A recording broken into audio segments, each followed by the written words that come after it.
Hi, so today is another video how to troubleshoot if your ATV is not accepting charge.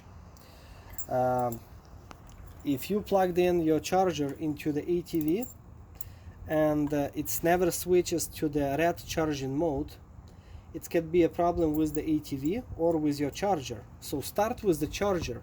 You have to have a voltmeter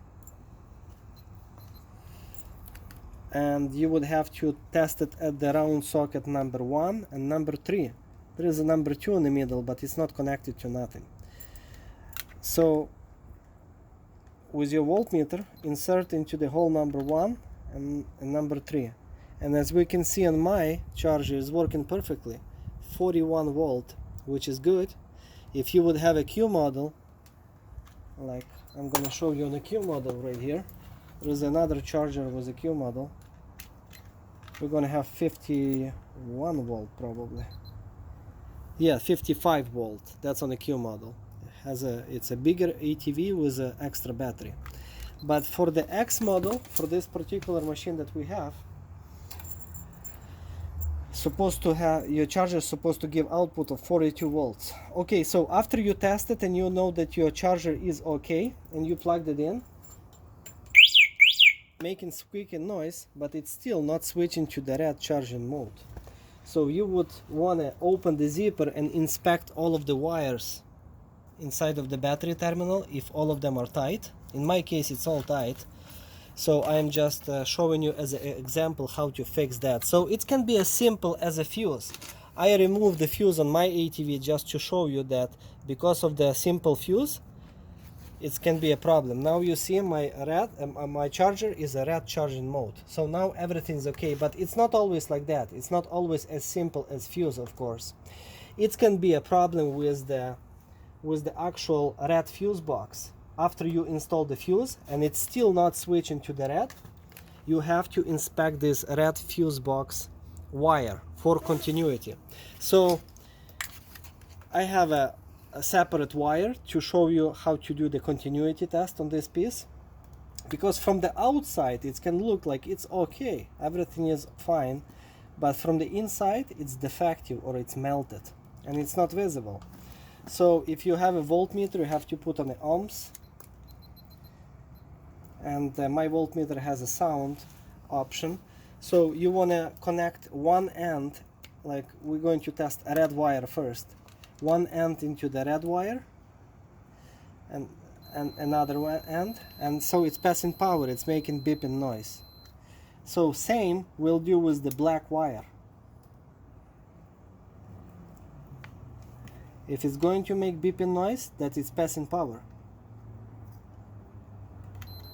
So that's how you test continuity test on the wire to make sure that it's passing power, both of those main cable wires. It's a white color because it's from older ATV, before 2020. In 2020 they switched to the black color plug. It's a different shape, but I'm just giving you a general idea how to test this wire, if it's passing power or not, because visually it's not always effective. You have to use a voltmeter. So if your ATV is still not charging, then your next step would be to test this charging port, if it's passing power or not into the controller, which is another continuity test. So for this purpose I also have this piece. It's not removed from my ATV, it's a spare piece that I just wanted to show you. Basically you would do exactly the same test. You would just test the black wire first.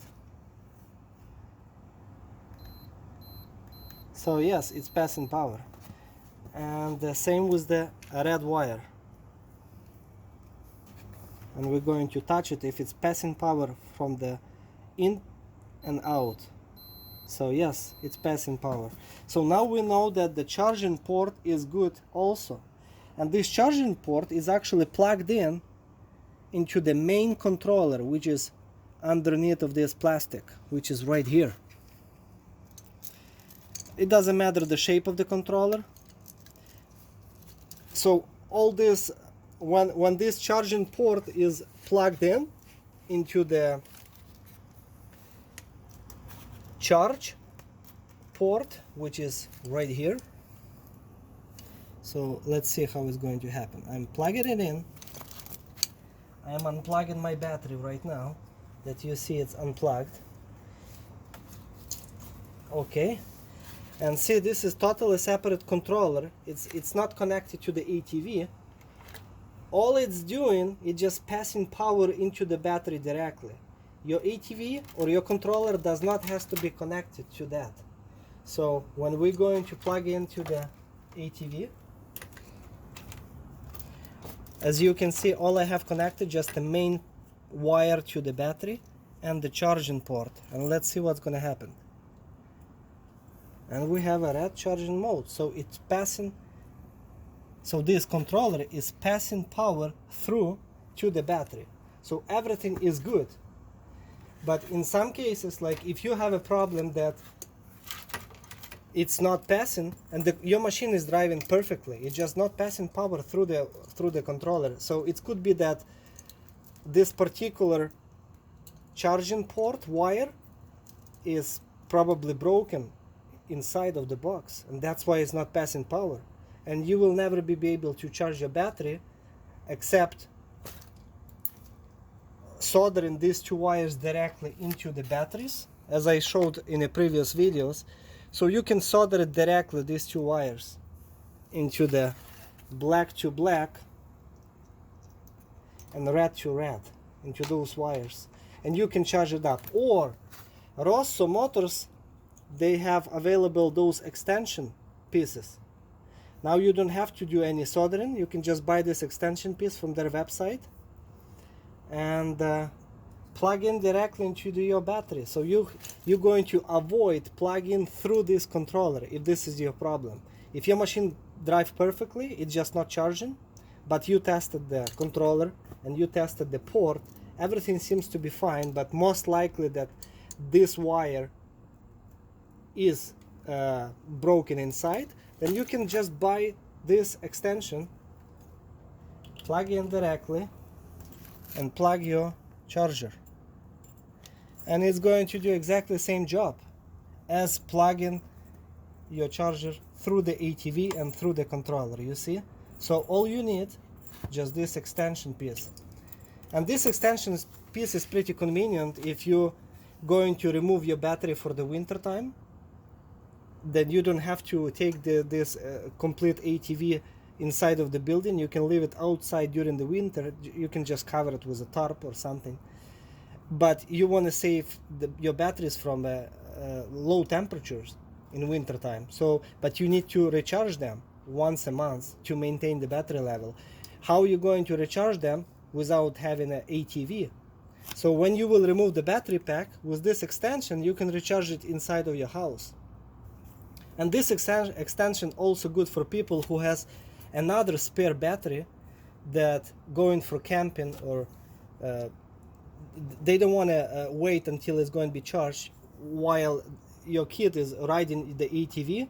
So as soon as he's finished riding it, you want to swap another battery, but you need to charge it somehow. So this extension can charge your spare battery while the ATV is in use. Okay, so this is how you're going to test your charger for voltage. If the voltage is coming out, I showed you how to test the wires for continuity, and you can test all of those wires that 3 batteries are connected or 4 batteries are connected between each other. So you can test the continuity for all of those wires from A to B, if they are passing power, if everything is tight. And I showed you how to do the continuity test on the charger socket.